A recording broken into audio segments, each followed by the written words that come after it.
Assalamualaikum warahmatullahi wabarakatuh. Selamat pagi anak-anakku semua, siswa-siswi SMP Budi Utomo Surakarta, khususnya kelas 9. Oke. Pada pagi hari ini kembali lagi bersama saya Ustadz Ilyas. Dan pada pertemuan kali ini kita bertemu pada mata pelajaran prakarya. Sebelum kita lanjut ke materi, jangan lupa anak-anak supaya tetap semangat dalam menjalani aktivitas sehari-hari. Jangan lupa tetap menjaga kesehatan. Jangan lupa tetap berdoa agar diberi kesehatan dan juga hari yang barokah. Tidak lupa anak-anak supaya tetap semangat dalam mengikuti pembelajaran daring yang akan tetap berlanjut untuk sementara ini.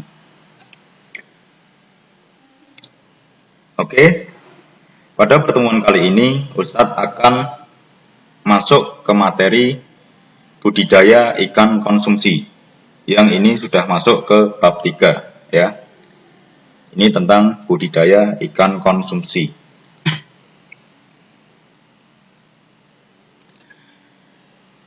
Bagaimana sih penjelasannya? Oke, sekarang mari kita masuk ke materi.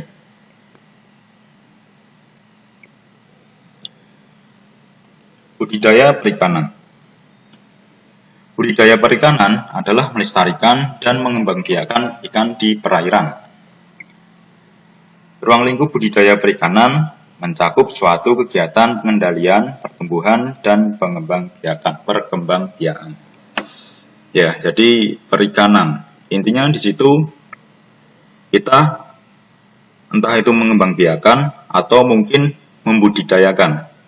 Intinya kita itu mengusahakan bagaimana kita bisa mengembangkan ikan yang kita pelihara agar menghasilkan sesuatu yang bisa kita konsumsi atau bisa kita ambil hasilnya.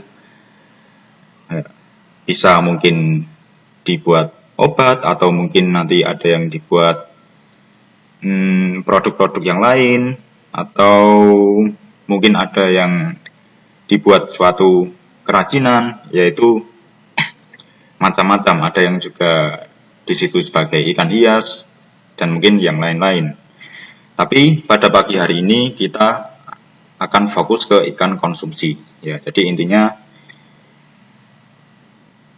perikanan adalah mengusahakan atau membudidayakan ikan di perairan. Ya, kalau ikan konsumsi otomatis ikan yang dapat dikonsumsi.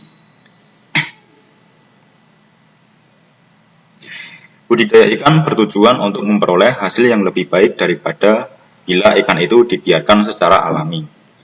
Ya, misal beda antara ikan, kita contohkan apa ya, mungkin ikan nila atau ikan mujair atau yang lain. Beda mungkin kalau di situ kita pelihara di tambak, diberi makan setiap hari, dengan yang mungkin hidup bebas di alam, di sungai, itu nanti hasilnya tetap beda. Ya, terus juga kan kalau di alam atau tidak kita ternak gitu, kita juga tidak bisa memastikan nanti kita dapat berapa, hasilnya seperti apa, itu nggak bisa. Tapi kalau kita pakai budidaya perikanan, kita budidayakan, misalnya dengan tambak atau ya kolam, itu nanti kita bisa mengusahakan bagaimana nanti hasilnya, seperti apa, berapa jumlahnya, yaitu kita bisa mengusahakan, kita bisa mengontrol. Yaitu adalah fungsinya budidaya perikanan. Ya. Budidaya ikan di Indonesia terutama diselenggarakan di kolam tambak atau kolam air payau, sawah, dan keramba. Ya, kalau di Indonesia itu ikannya, ya kita bersyukur hidup di Indonesia. Di Indonesia itu alamnya sungguh luar biasa, Masya Allah. Dari yang seperti apa itu di Indonesia ada. Makanya mau ternak ini itu, mau membudidayakan ini itu adalah bukan hal yang sulit untuk dilakukan. Ya ini contohnya, kita bisa membuat kolam. Mungkin di situ yang airnya bisa banyak, mungkin airnya berlimpah, di situ bisa bikin kolam untuk membudidayakan ikan. Ya, misal lele atau nila dan lain-lain. Kemudian tambak atau kolam air payau. Contohnya, ya mungkin barangkali di sini ada anak-anak yang berasal contoh di daerah Pantura, ya, mungkin di Brebes atau di Demak atau di mana lagi, ya itu yang biasanya membudidayakan itu. Insya Allah pada tahu ya, di sana biasanya bandeng kan ya, yang menjadi budidaya itu bandeng. Jadi cukup membuat seperti jaring-jaring seperti itu, kemudian mereka tetap dibiarkan bergabung di air,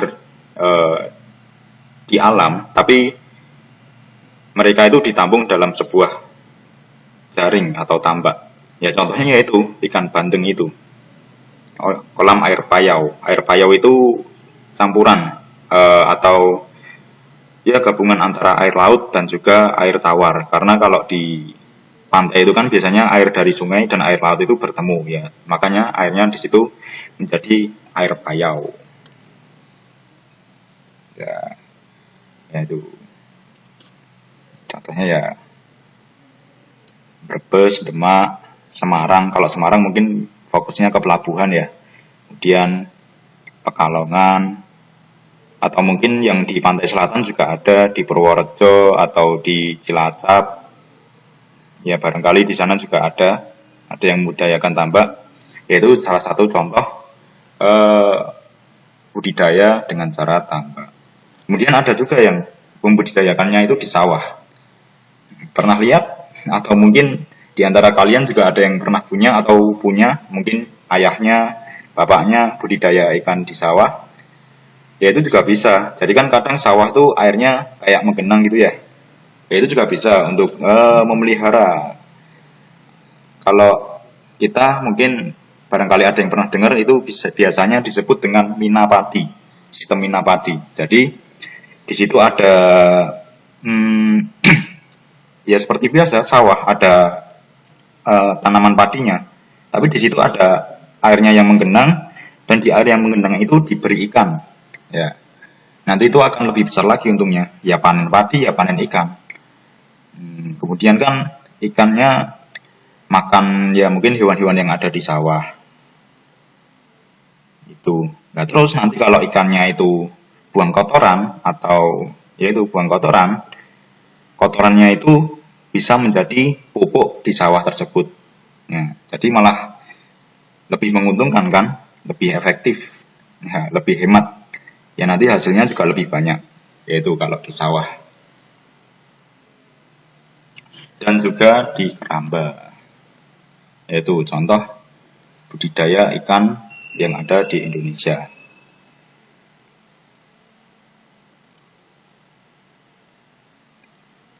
Kalau ini secara singkat, ini berisi tentang secara singkat budidaya perikanan di Indonesia, tapi tidak perlu kita terlalu untuk mendalaminya. Ya mungkin barangkali nanti mau dibaca ulang, bisa dibaca sendiri ya, silahkan nanti bisa dibuka ulang untuk dipelajari. Tapi Ustadz untuk kali ini sedang tidak akan membahas tentang ini.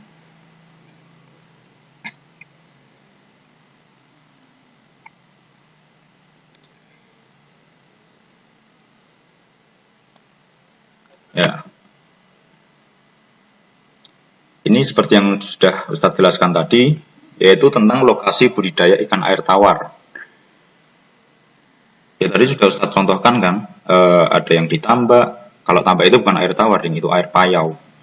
Kemudian ada yang di kolam, mungkin ya tambak, bukan, ya kolam. Pokoknya yang ada di air tawar, di darat.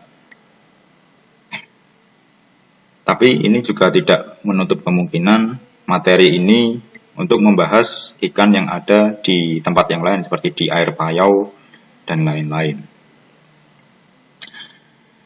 Untuk menentukan lokasi atau memilih lokasi yang tempat untuk budidaya, kita perlu melihat beberapa faktor. Contohnya yaitu faktor lingkungan seperti air, kemudian tanah, suhu, derajat keasaman atau pH, kandungan oksigen, dan lain-lain. Faktor tersebut sangat berpengaruh terhadap kehidupan biota air tawar. Nggak cuma air tawar, nanti ikan yang di air yang lain seperti payau dan lain-lain itu juga ada pengaruhnya juga bergantung juga pada pengaruh faktor-faktor tadi seperti air, tanah, kemudian dan lain-lain tadi. Jadi semua kehidupan biota yang ada di air tersebut seperti ikan, plankton, ganggang, zooplankton dan lain-lain itu sangat berpengaruh, sangat bergantung kepada faktor lingkungan tersebut, seperti yang sudah Ustadz jelaskan tadi. Kondisi lingkungan yang sesuai dengan kehidupan ikan dan biota perairan merupakan rantai makanan ikan, sehingga dapat meningkatkan perkembangbiakan dan pertumbuhan ikan karena keadaannya menjadi subur. Faktor-faktor lingkungan yang perlu mendapat perhatian dalam penentuan lokasi meliputi keadaan air, kemudian keadaan tanah, kondisi topografi tanah atau kemiringan, keadaan geografi tanah, ketinggian tanah, dan juga potensi sumber daya alam di sekitar lokasi. Intinya gini anak-anak, kalau mau membudidayakan ikan, entah itu air tawar, air payau, dan lain-lain, itu kita bisa mengusahakan atau melihat dulu kondisinya. Seperti mungkin airnya gimana sih, bagus gak buat ikan tersebut, airnya banyak gak, tercemar apa enggak, kemudian tanahnya juga mendukung apa enggak, suhunya juga tentu mungkin akan beda antara ikan yang dipelihara di daerah pegunungan yang di situ temperaturnya relatif lebih dingin, atau yang dipelihara pada dataran rendah yang mungkin temperaturnya agak lebih panas.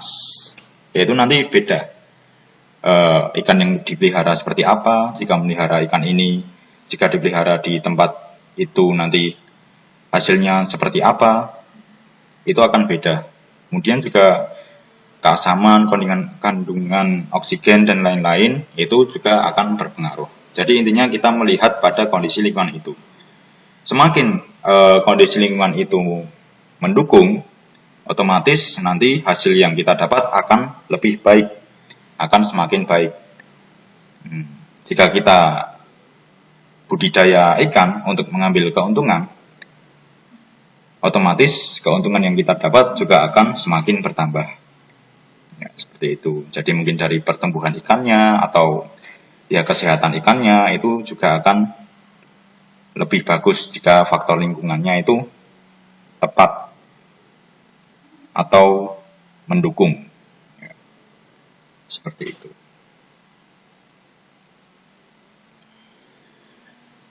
Oke anak-anak, mungkin untuk sementara cukup itu saja yang bisa Ustadz sampaikan pada pagi hari ini.